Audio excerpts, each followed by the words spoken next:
Awesome.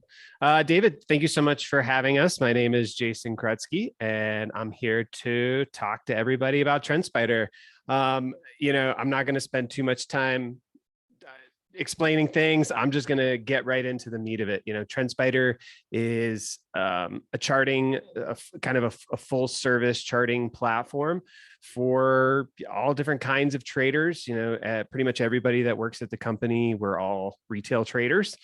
So this is a product that's built by traders for traders. Everything that we do is with the retail trader in mind. We're trying to make processes easier. We're trying to make analysis easier. And so that's really what the product is all about.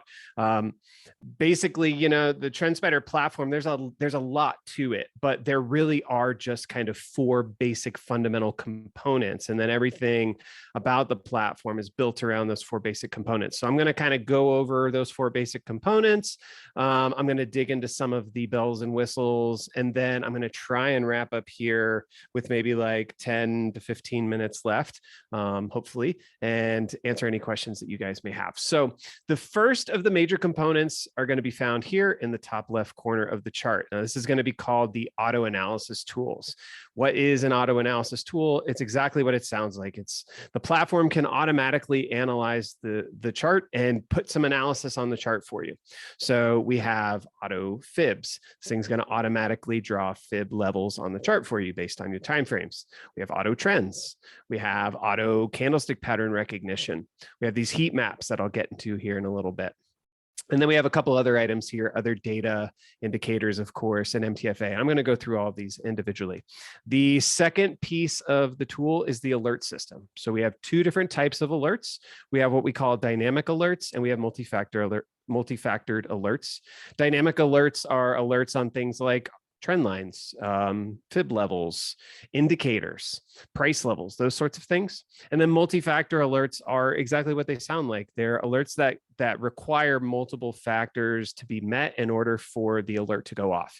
You can utilize multiple time frames, multiple different types of alert items. You can be alerted on price conditions, indicator conditions, candlestick pattern conditions, all of the above, all different time frames. You can even define different sets of conditions different ways. And the third piece of the tool is the scanner.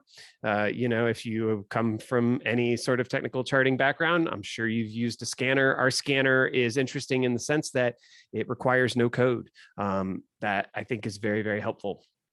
You can scan down to the 1 minute time frame. You can, again, scan for all kinds of different conditions, price conditions, indicator conditions, candlestick pattern conditions, some other things as well. And we'll get into some of those details. And then we have the strategy tester. The strategy tester allows us to back test and see, when XYZ criteria is met on a stock, how does it tend to perform? So you can put some entry conditions, some exit conditions, and it's automatically going to kind of back test the chart and see, when those conditions were met, how did the stock do? So let's go ahead and jump into the auto analysis tools. The first of the auto analysis tools is the auto fib. The auto fib is going to automatically plot the most recently completed move per the time frame. So I'm on the SPY monthly here. The most recently completed move, according to our algorithm, is from the low back in March up until the high in January. There's a handful of things you can do with this auto fib. You can right click on it and you can create alerts on any of these lines. And I'm going to get into those alerts in a little bit. Or you can go to properties, you can adjust the properties. So you see that my particular fib sequence was very, very simple. I'm a simple man. I don't need much here, but you can add up to 12 unique fib levels. You can come in and you can edit these fib levels to whatever levels you want. If you have, specific levels that you like to use that aren't the standard ones, you can of course change the color and the thickness of the line. The auto fib automatically plots in the opposite direction of the move. So because we have an upside move here, the fib always is going to plot to the downside when it's measuring an upside move, and the reverse is true as well. If it's measuring a downside downside move, it's going to plot the fibs to the upside, right? Because that's just the natural inclination. You can reverse that. Price doesn't always go in the same direction or in the opposite direction of the move that's being measured. So sometimes price continues in the same direction. If that's the case, you can use this reverse button. You can flip the fibs to the opposite direction. So that's a little bit about the fib sequence, just like all of our tools here. Actually, I probably should have said this first. All of the auto analysis tools are built off of what we call the truth and analysis timestamp. The truth and analysis timestamp is going to be locked onto a candle. Every single chart that you look at is going to have its own truth line. That truth line is going to represent the last time that the auto analysis tools were updated. So generally speaking, if you want the most up-to-date auto analysis, whether it be trend lines, fibs, heat maps, you're going to want to make sure that your truth line is updated. You're on the current candle. So, and as you switch time frames, you can see here, I'm just going to switch to a different time frame. And we're going to get a whole different fib sequence. And we can see that our truth line is now in a different location. If I press the refresh button, it moves the truth line to the current candle. So, and again, this is going to be true across all of the auto analysis tools. So that's the auto fib tool. The next one is the auto trends tool. Auto trends is going to automatically draw trend lines for you on the chart. There are a lot of different things that you can kind of customize about the auto trend lines. Before we get into the customization though, I want to show you guys this. If I switch whenever you turn on whenever you turn on trends, you're going to see this show trends option. And you have a couple of settings here: most relevant, more lines, and all unfiltered. This all unfiltered view, I like to show people this because we get a lot of questions about, how do I know that those trend lines are the right trend lines? Well, the way that we know this is simply we're finding every single trend line that's occurring on the chart per the time frame that we have selected. We find literally every single trend line. We score each trend line based on its strength, and the top 1% scoring lines are the ones that we actually filter out for you in this most relevant view. So when you switch to the most relevant view, you're getting only a handful of lines, and you can have confidence that those are the most powerfully occurring trend lines of the bunch. You'll notice some kind of different things here. You'll notice that some of these trend lines are different colors. The colors actually have no meaning. They're chosen at random by the AI. But some trends start closer up in the chart. They don't take in as much price action. Some trends start further back in the chart. You can adjust. Again, getting into those trend settings, if you click on the three dots to the right of the trends button, we have a couple of different trend settings that you can change. The analysis type, 3 different analysis types that are going to give you kind of kickback, slightly different sets of lines. Original tends to focus on longer term trend lines. Standard tends to focus on shorter term trend lines, and enhanced tends to cover both. So personally, I like enhanced because I kind of like to know what's going on longer term and shorter term. You can draw lines from highs and lows or opens and closes. I know some traders prefer not to include wicks in their analysis. Not every trader is that way, but if you are that way, you can change this to bodies, say apply, and it's going to change the trend lines that are drawn for you. That's because it's not drawing from the wicks anymore. It's drawing from the bodies. You can also choose to ignore or respect gaps on the chart. We can see a couple of gaps right here. If I choose respect instead of ignore, you'll notice that the trend lines that were drawn through those gaps are now not there. And, again, these are all personal preference measures. It's really just about what makes sense for you, for your analysis. Generally speaking, if a chart is really gappy, like I would say SPY has a tendency to be fairly gappy, especially on lower time frames. Oftentimes when I'm looking at SPY, if I'm using the auto trends, I'm going to ignore it because the chart has a tendency to be gappy. But again, it's really up to you.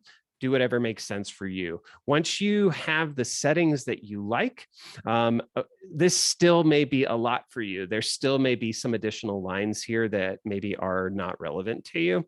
You can remove any that you want by holding Shift and clicking on them. So I'm just going to hold Shift, click on a few of these that are maybe a little less relevant to me. I don't know, maybe this one, right? So now I've kind of simplified it a little bit. If you accidentally remove too many, you can come up here to where it says restore all, click that, it's going to bring them back. An alternative for removing them is just locking the ones that you like. So maybe we like this one. I'm going to double click on it. You'll notice that it's now changed color. If I turn off the auto trends, that line remains on my chart. And then finally, just like with the auto fibs, we can create alerts on any of these auto trend lines by right-clicking and choosing create alert at line. And I am going to get into that here in just a little bit. The next tool is the heat maps. If you're a price action trader, in my opinion, the horizontal heat maps are a really, really interesting tool. I am a price action trader. That's kind of just the style that I prefer. And so I really gravitate to these heat maps. So there's a couple of different settings. We'll talk about this horizontal heat maps first. And again, I'm just clicking on the three dots here to the right to adjust the settings. What the horizontal heat maps are looking for is consolidation in price. The way that's defined is essentially price making the same highs or the same lows over a period of candles. When it finds those areas of consolidation, it plots a heat map around them, and then it extends that heat map forward for you on the screen. So what this is doing is this is giving us areas in the past, but highlighted on the current price and out into the future where price consolidated. And what we know is that where price consolidates, that's where price tends to find pause, whether it be to the upside or to the downside. We could see today price came up right into this nice area of consolidation that occurred at the beginning of this month or towards the beginning of this month. If price is able to push past this, it's had a little bit of trouble staying above it. This might represent a change in trend. It was able to push above it, come back to it, find support and extend higher. If it's able to break above this, if it's able to pull back and hold, we might be then looking for this area up here, this next area of consolidation to come in and act as some resistance if SPY is able to continue catching a bid. I really love this tool.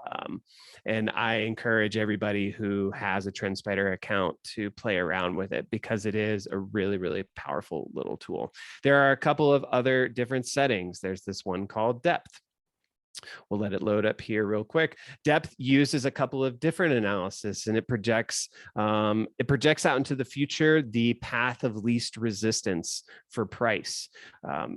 Anywhere that is white out in forward looking, that's where price can float freely without coming into any support or resistance. Anywhere that's red, that's where price might find some support or resistance. And the brighter, the bolder the red, the more powerful that area may be in terms of acting as support or resistance. So we see just below price here, we have a kind of a darker area of red. Above price, we have a lighter area of red, suggesting that there's more support below than there is resistance above. Again, suggesting price might have an easier time pushing higher here than fading.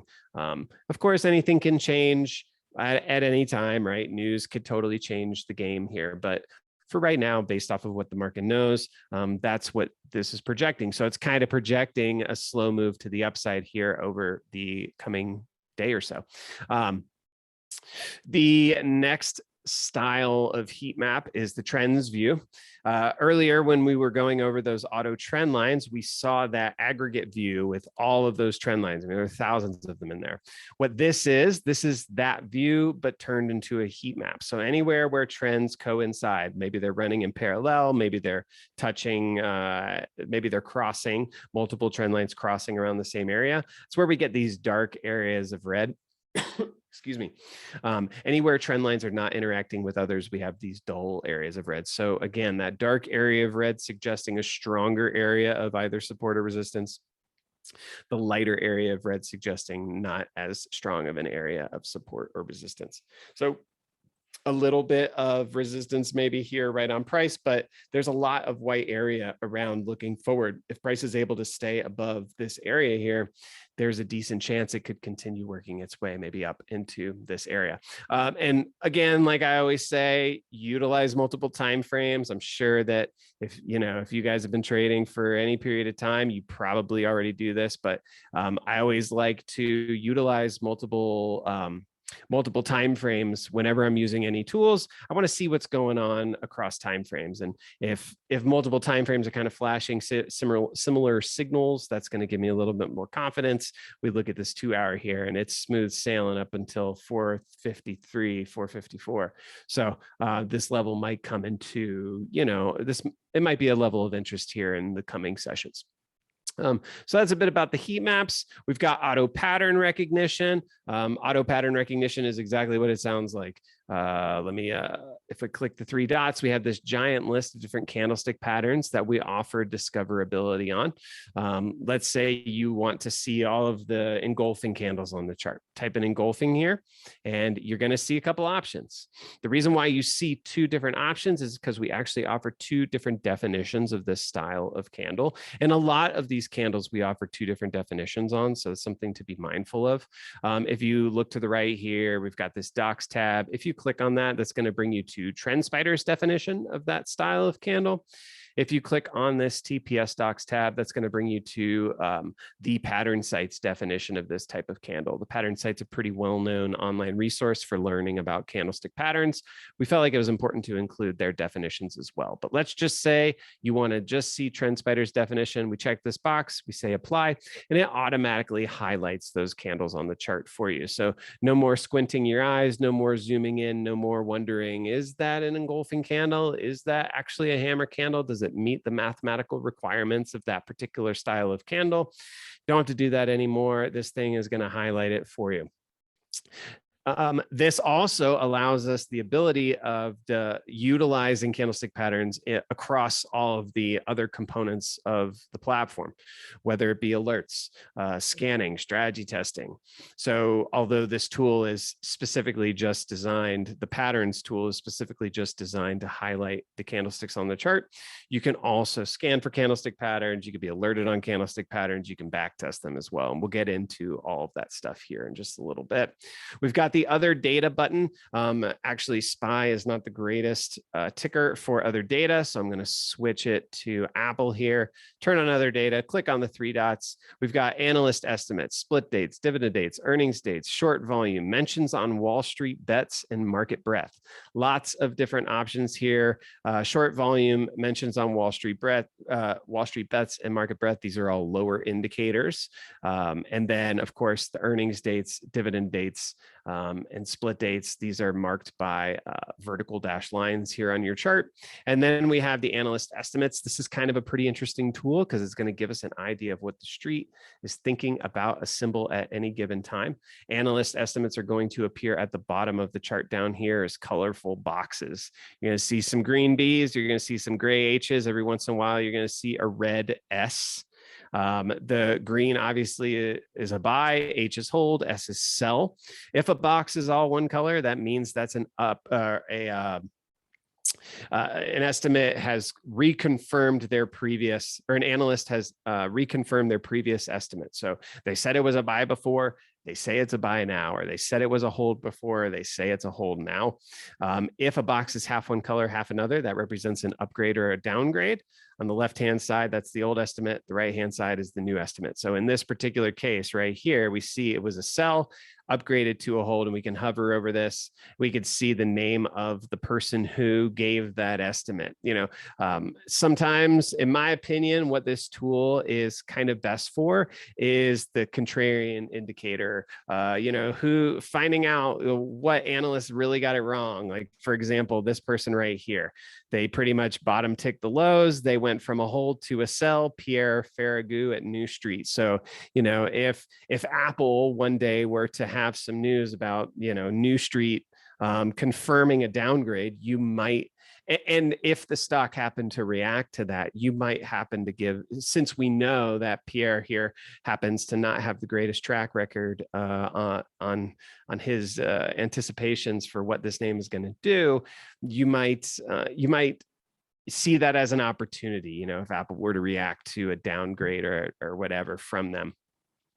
So that's kind of how I use it. I'm just trying to kind of see what the street feels about any particular name at any particular time. Sometimes, price reacts. You're going to see a lot of analyst estimates come in on earnings dates. If we went to Netflix tomorrow, there's going to be a bunch probably of new analyst estimates on that particular name.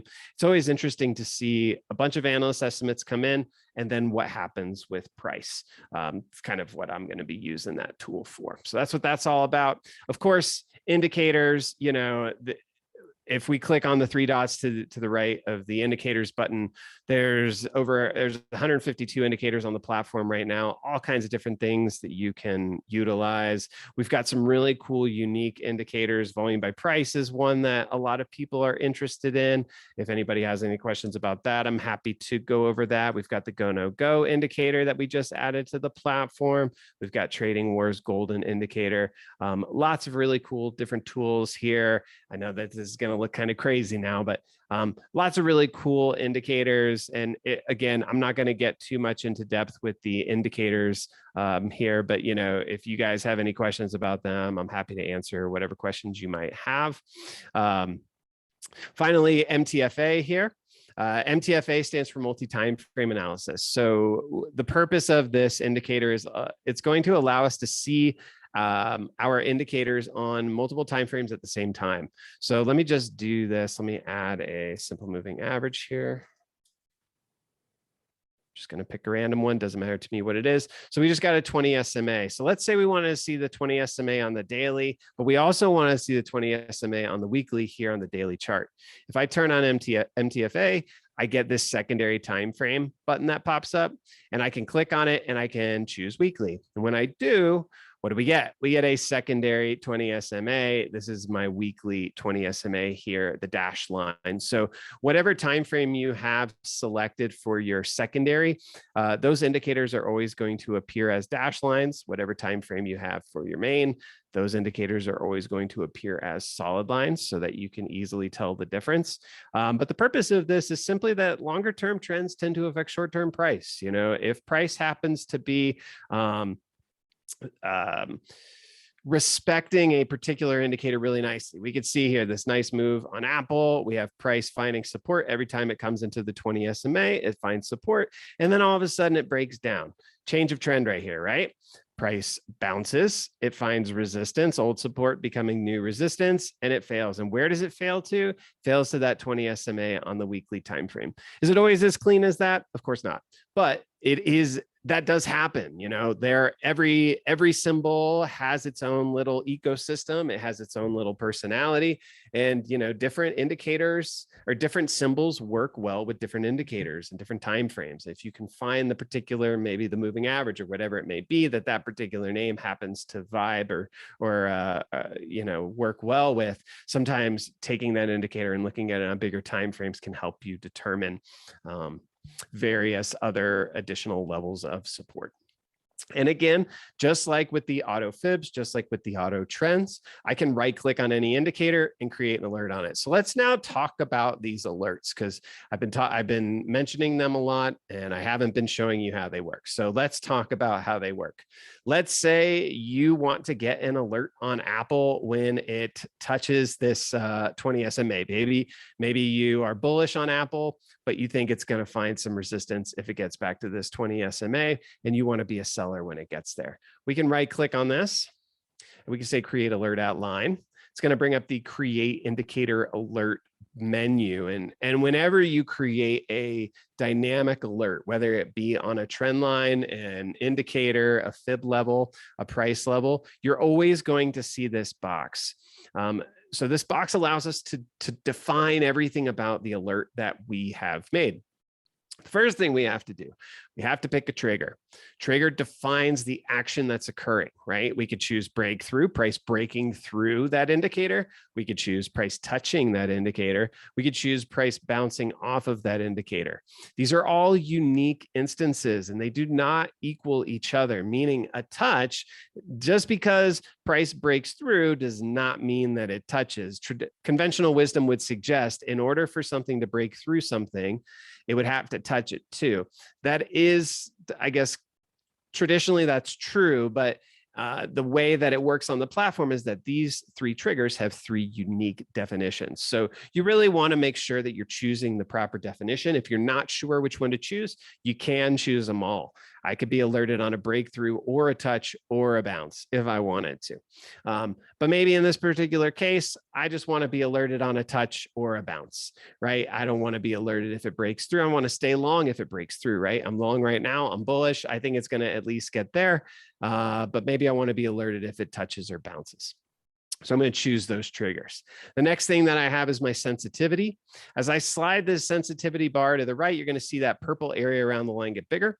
As I slide it to the left, you're going to see it get smaller. The sensitivity represents the dollar amount plus or minus the line that the alert fires within. So as you all know, price oftentimes is tricky, right? It doesn't always quite get where you're expecting it to go. Maybe it gets really close and you just miss it, right? Front running happens all the time. Sensitivity allows you to get that alert even if price front runs, right? I can be alerted within X dollar amount or even just cents of that line. So if I want a larger area to be alerted within, if I want to be alerted kind of sooner than later, I can choose to have that sensitivity turned up, meaning, where it's at right now, I'm going to be alerted if price touches or bounces within $4.06 of that line. If I want it to be more specific, more refined, I bring that sensitivity down. In this case, I'm going to get an alert if price touches or bounces within $1.11 of that line. If I want to, I could turn the sensitivity off. And if I turn it off, then I'm only going to get an alert if price actually touches or bounces off of that moving average. Price comes within 1 cent of that moving average and then fails, I'm not going to get an alert to let me know.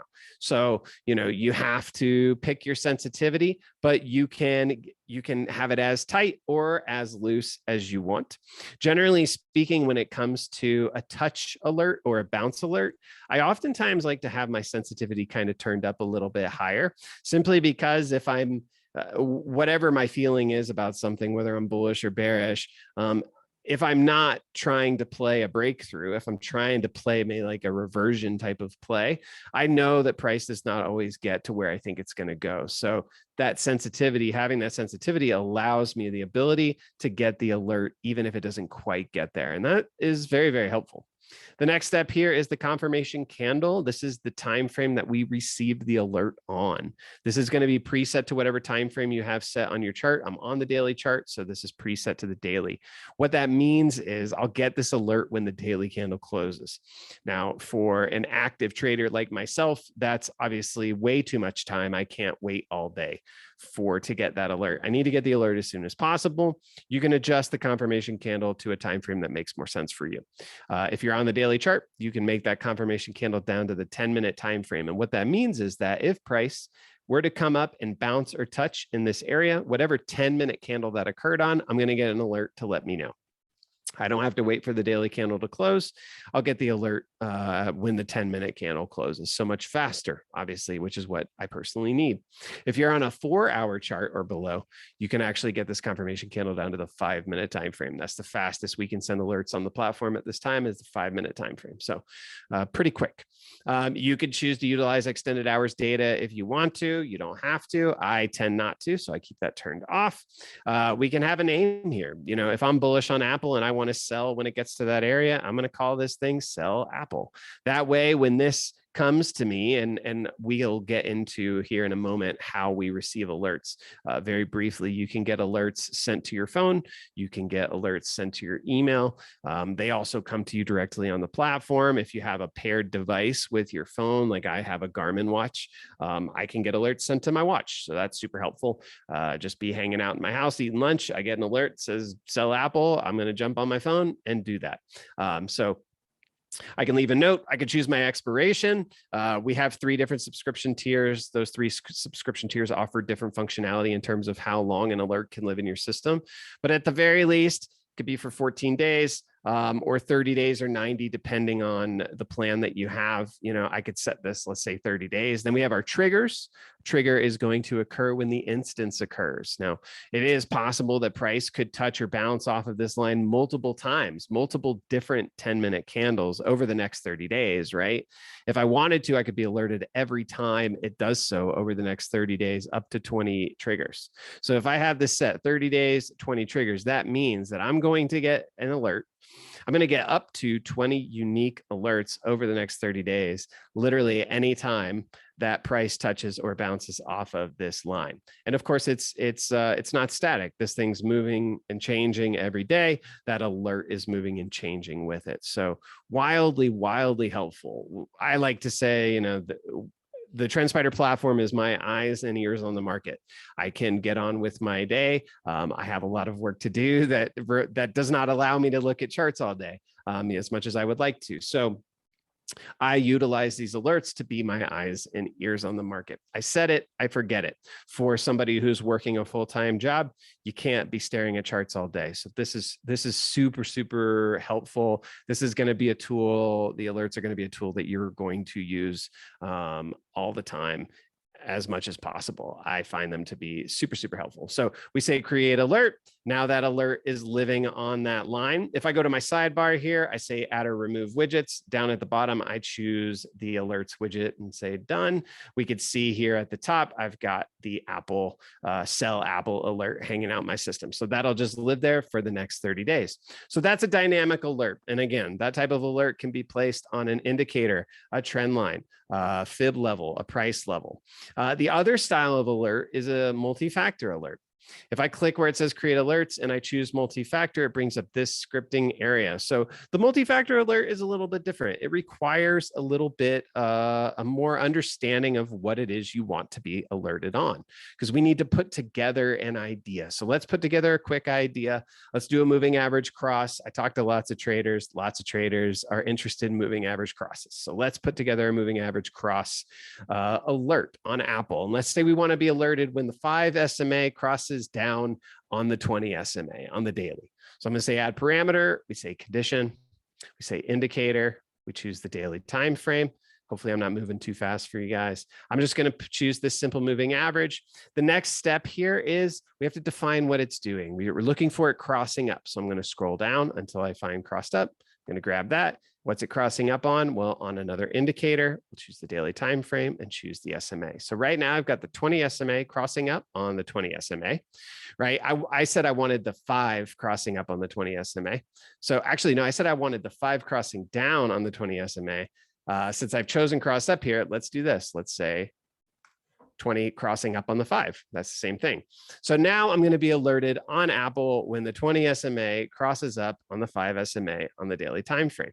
Well, that's great, but what if I also want to add some other things to that? Oftentimes traders want to see volume. They want to see like some power behind that cross up. Let's add something. Let's add a volume criteria. So we'll say condition, we'll say indicator. Let's use a different time frame too. Let's use the hourly. And let me grab RVOL here.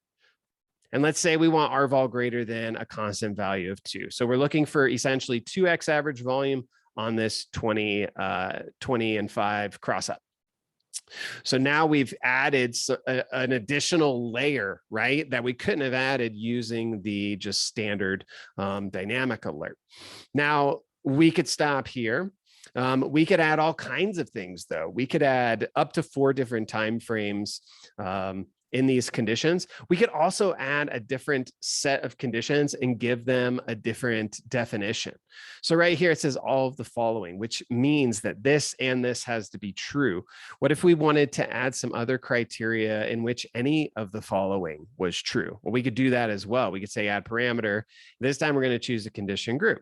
And let's add some other stuff. Let's say the daily RSI is greater than 70. So we'll say daily relative strength greater than a constant value of 70, right? Let's also say, I don't know, weekly RSI is greater than 65. We could do that too. We say condition, we'll say indicator, we'll grab the weekly, relative strength greater than a constant value of 65. Let's also say maybe we're looking for, I don't know, some bullish or some bearish candles. Maybe we want to see like a bearish engulfing candle on the daily. Let's add that. We'll just say candlestick pattern. We'll say daily. We'll say bearish engulfing. So now we've got these two conditions that both have to be true, and we've got these three conditions where any of them could be true, right? So these two have to be true, and any of these have to be true in order for this alert to go off. If none of my any of the following, oh, let me switch this to any. If none of my any of the following conditions are true, even if these two are true, if none of these are true, the alert's not going to go off. So I'm making this alert more specific, right? It's not going to go off as often, but when it goes off, I know to act, right? And maybe these conditions don't make any sense to you, or maybe these conditions wouldn't matter to you, but you can adjust the conditions to something that does. Once you have the conditions set, we would call this whatever we want to call this. Let's say 25 cross down with RSI or engulfing. Yeah, I could choose, again, my expiry, how long I want this to live in my system. Same rules apply. And then again, for the triggers, however many triggers you want, we say create alert. And again, that alert is living over here in our alert system. We don't see it anywhere on the chart. It doesn't clutter up the chart. We don't even have to have those indicators on the chart. But the alert is living in our system. We're going to get an alert to let us know. Next piece of this, if this is criteria that you happen to really like to trade, maybe you want to put this alert on a bunch of names. You cannot put a blanket alert on a batch of names at the same time, but you can clone this alert onto other names very easily. So let's talk through how that works. Let's say I want to put this alert on the Qs. I'm going to click on the Qs chart here. Oops, I got some drawings here I need to remove. Sorry about that. I'm going to hover over the alert that I just made. If I click on this clone icon right here in top left corner, you'll see now it says create multi-factor alert on QQQ. All of the conditions are the exact same. The expiry is the same. Triggers are the same. Alert title is the same. The only thing that I do, I remove that little copy there, say create alert, and now that same exact alert is on the queue. So you can see how quickly and easily, if you have ideas for alerts that you want to create, how quickly and easily you can put them together. And again, we are trying to alleviate screen time here. We're trying to make this as functional for your, your everyday go to work 9 to 5 type of trader as possible. So this alerts tool, so helpful. The next step of this though, is the scanner. We've gone through the alerts now. Let's talk about the scanner. The way that we wrote those conditions out in the alert, I'm just going to click this pencil icon. The way that we wrote these conditions out here in this alert is the same way that we write the conditions in the scanner and in the strategy tester. If you write them once, you can save them as what we call a script, and then you can utilize that script everywhere else on the platform. So in order to do that, we come up here to where it says script actions. We say save as template. And let's just call this 20-5 cross down. And we say save. We've got 20-5 cross down saved over here in our script manager. And now that it's listed over here, we know that it's saved as such. And we can grab it from the script manager and use it everywhere else. So I'm going to click off of here. I'm going to go to the market scanner. Market scanner loads at the bottom of the screen. And you'll notice that the scripting area for the scanner looks the exact same as the scripting area for the multi-factor alert. And that's because it literally is the exact same. So in order to load that script that we just saved, click on script actions, say load from template, search 20-5. Here's my cross down script that we just made. Choose it, and it loads that script into the scanner. So now I'm pretty much ready to scan the market for these conditions occurring. I could choose my scan through list, lots of different options here. I'm just going to pick one of the big index lists. We'll go with the NASDAQ NMS composite. We could choose whether or not we want to utilize extended hours. Again, I don't, so I keep that turned off. And then we have this current candle toggle. This is important to understand, so let's talk about it really quickly. The current candle toggle defines what candle we're referring to.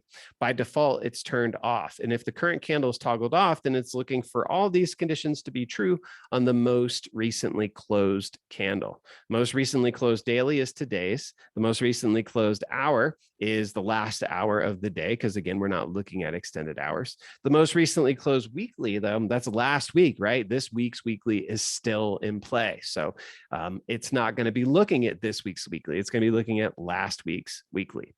If I click the current candle toggle on, it's going to be looking for these conditions to be true on the current candle that's forming.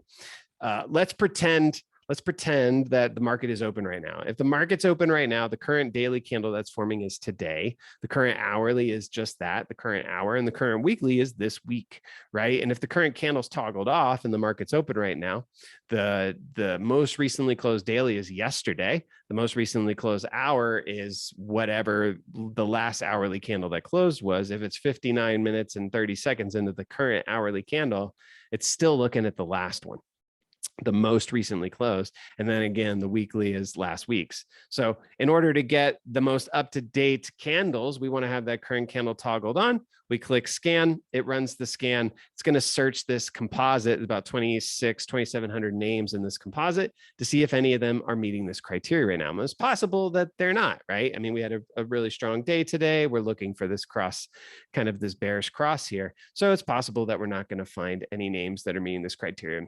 Let me just simplify this real quick. I'm just going to remove some things. Let's see if we can find anything that, there we go. Cool. So now we're getting back some results here. Of course, I've just really simplified this. So hopefully that is okay to do. We can click on some random one. Actually, let me grab something a little bit different. Let me add a 5 SMA here real quick. Do the 5. And we can see we've got our 5 kind of, or our 20 crossing up. Today's action brought that 20 up. So we've got that cross down. So now we've got all of these symbols that are meeting this criteria. The next step of this, right? And let's just pretend that we've got a bunch of, specific criteria that we really like to trade. I know we've just made this really simple for the sake of getting some results back. But the next step of this is now we've got all of these symbols that are meeting this criteria, but we don't maybe know anything about them. Maybe we don't know how they perform when this criteria is met. Maybe we want to trade them. We want to consider trading them, but we want to see, how do they do when this criteria is met? That's what the strategy tester is for. So we're going to utilize the strategy tester here next. Before we do that, though, I want to save this as a scan. That's going to help me with one particular thing.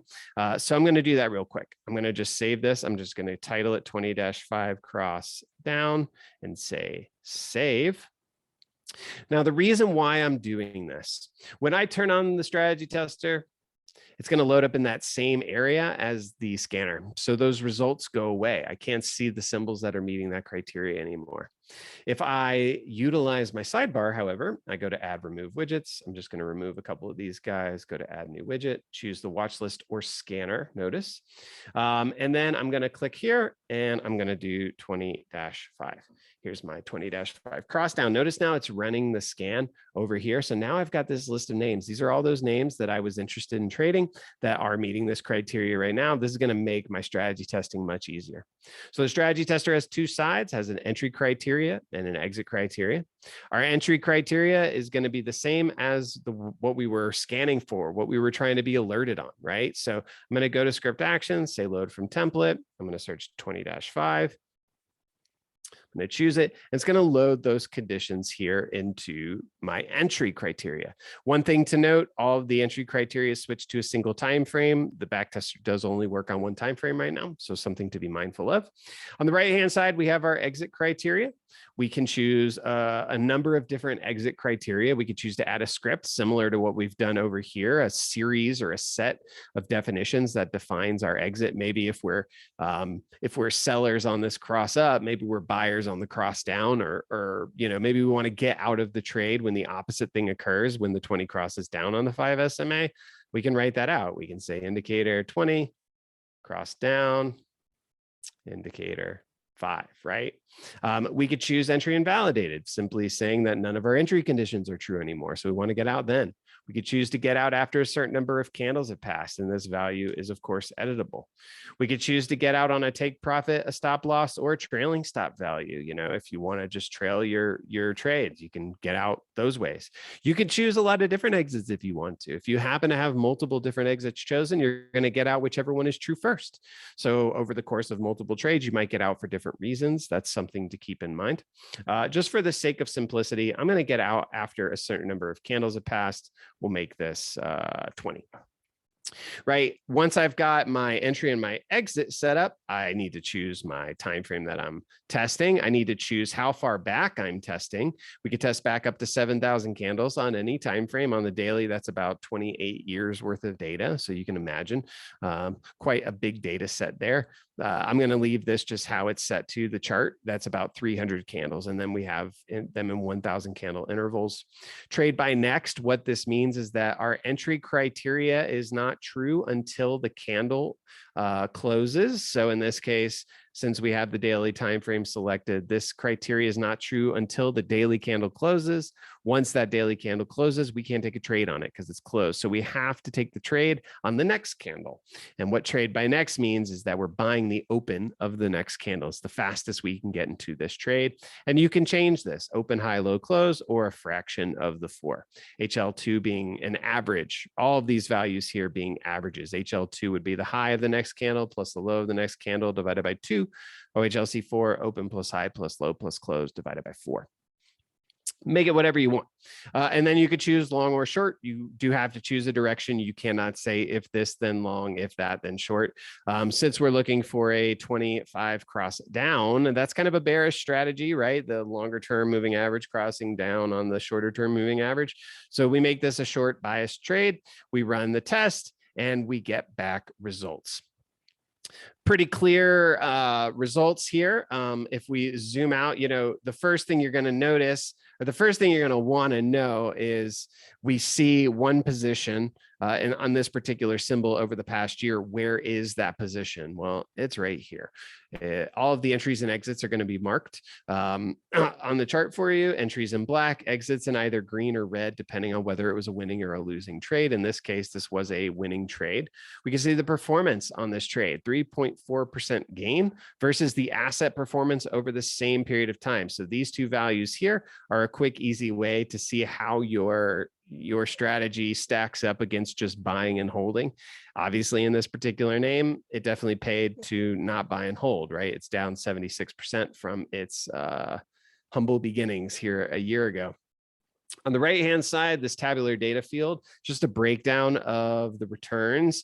This name obviously doesn't have much data. Let's see if we can find another one. Remember, we have all of these symbols here that are meeting this criteria. So in theory, what I could do, this is decent performance in comparison to the asset, but it's only one position.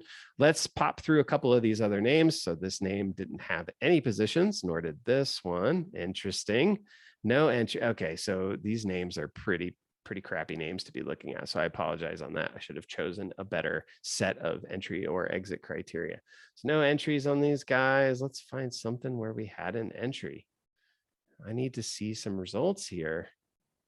Darn, that's the same one. Crazy that none of these have entries. That is wild. I've not seen anything like this before. All right, so we're going to go back to Howell. Anyway, so that's kind of a breakdown of the strategy tester. You can, of course, save your entry and exit criteria over here. And I kind of neglected to go over it on the scanner. On the scanner side, we do have a bunch of preset saved scanners, all different kinds of strategies there: bullish, bearish. Some of them are price conditions. Some of them are indicator conditions. Some of them are candlestick pattern conditions. They're all different. I encourage anybody to kind of play around with them. And then as far as, like some additional tools that you can utilize, we're running up here on time. On the sidebar, go to add or remove widgets, click add new widget. We've got all kinds of things here. We've got a Benzinga news feed.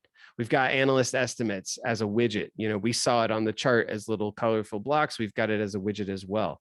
Seasonality, super interesting tool for determining, what month of the year does this particular name perform best? What day of the week does it perform best? What hour of the day even? You can really kind of refine your ideas just by using some of these tools. Click on add new widget here. The insider trading widget's really interesting. If you track insider trading, we keep a log of when insiders are buying and selling. We have the unusual options widget. I mean, this is a platform in and of itself. Many traders pay monthly fees just to access this one simple tool that is on the platform free of charge for everybody who uses the platform. So let me just add these guys real quick. Let me go to a more interesting name, and we can kind of see here seasonality on SPY. April is its strongest performing month of the year for the past over the past 29 years. If we go down to maybe a day of the week, when does it tend to perform the best? Tomorrow. That's kind of interesting. You know, tomorrow tends to be the best day of the week on SPY. That's cool to know. You can even go to hour of the day. We can see SPY tends to perform the best in the first hour of the day over the past year and a half, 2 years. Of course, SPY doesn't have insiders. And then again, that unusual options widget, we can adjust this by expiry. Oftentimes, again, I'm a day trader, so I like to get in and out of things real quick. I usually set this pretty tight, maybe a couple of months out. I like to kind of set the premiums above a couple $100,000. I like to look for those really big size bets. And we can kind of see, we could scroll through where are the big bets coming in. You know, today, the biggest bet we could see was a $1.9 million out of the money put. 423 for April 19th expiry. That guy or girl or that person is well, maybe, I guess maybe end of day they were doing a little bit better, but it's a big bet, you know, $2 million to come in. Well, I'm sorry, it says May 20th. So that's kind of interesting. You know, we can kind of utilize some of this unusual options data to give us a bit of an understanding about what the market is thinking about anything at any given time. So that is kind of my spiel here, guys. I would love to answer any questions if anybody has any. Let me see if I can find the chat here.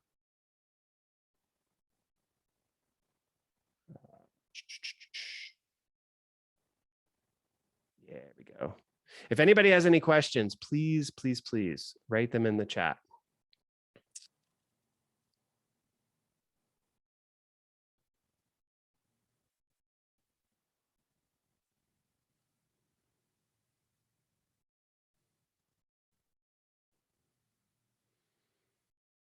Any questions from anybody about TrendSpider?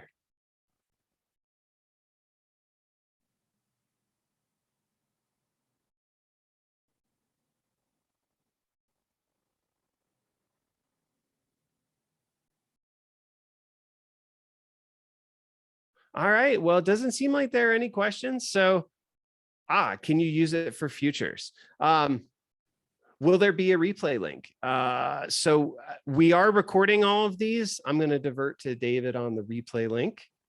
Yeah, I can go over pricing for sure.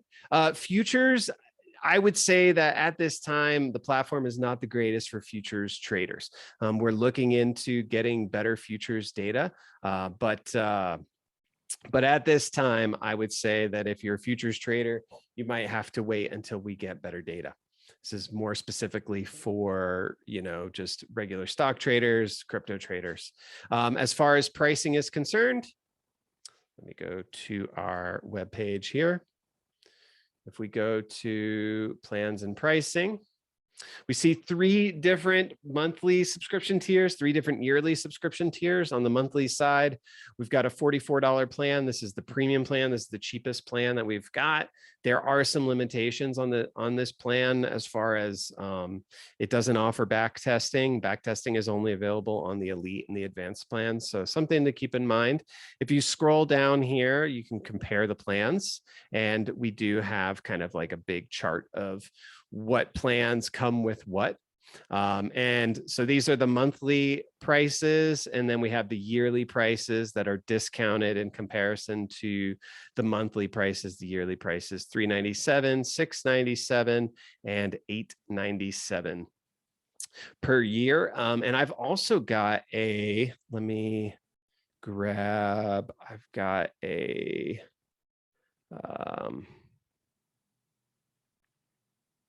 I've got a coupon for you guys. I'm sorry, I should have had this prepared. Oops, wrong tab. Nope. There we go. So I've got a coupon for you Hey, guys. Oh, did you? I got it. I just you got it posted up. Yeah. Perfect. I almost forgot to. So yeah, so this coupon offers 25% off any plan of your choice. We also offer free 7-day trials. So, you know, doesn't cost you anything to give the platform a spin.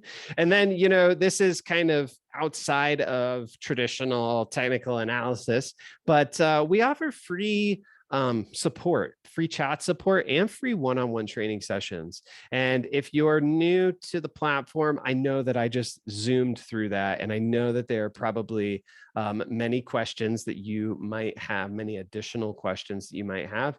If you click down here, this contact us button, this is a direct feed into our employee chat room. I mean, these are real guys that I work with every day. They are in chat answering questions. Whenever you have questions, reach out to them. You can also click on your name in the top right corner. And if you scroll down, you won't see it on my side, but on your side, you'll see schedule one-on-one training. We offer free one-on-one trainings for all of our users.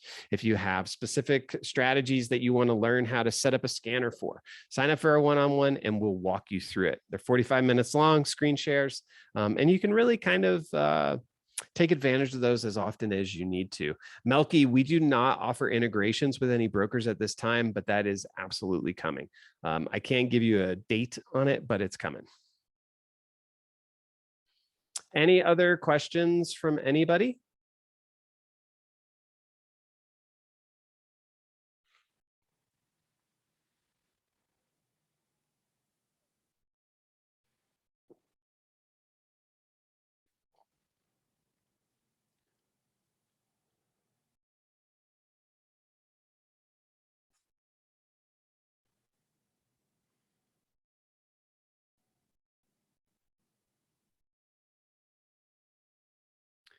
All right. Well, with that, I guess I'm going to wrap it up and just say thank you guys all for being here. Thank you for hanging out with me for the past hour.